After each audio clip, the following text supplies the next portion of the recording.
Hey guys, so welcome back to another video.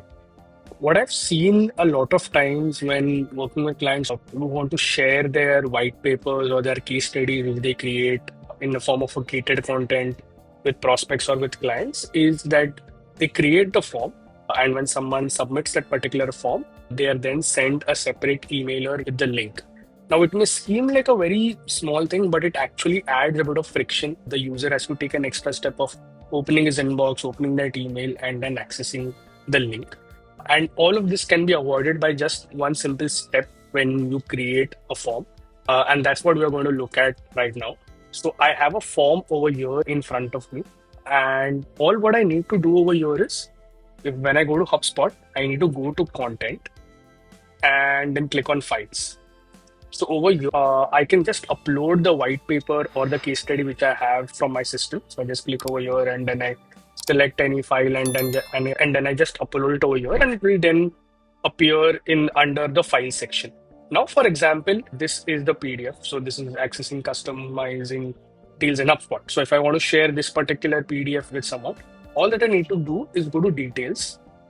And on the right hand side, now if you see, there's this option called copy URL.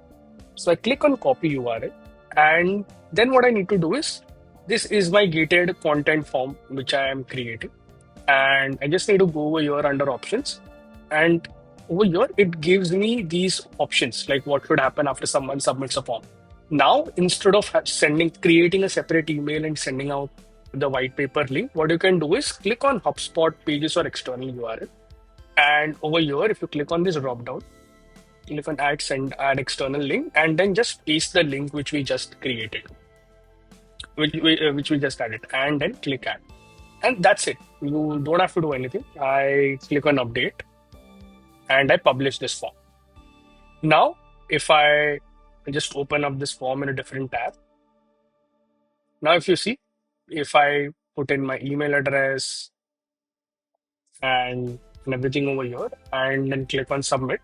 Now, instead of me having to go to a separate emailer which is being sent out, you see, I directly got redirected to the white paper. So, do not have to take any extra actions. It all happens in just a click.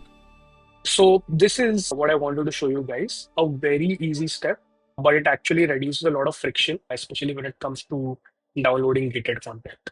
Thank you.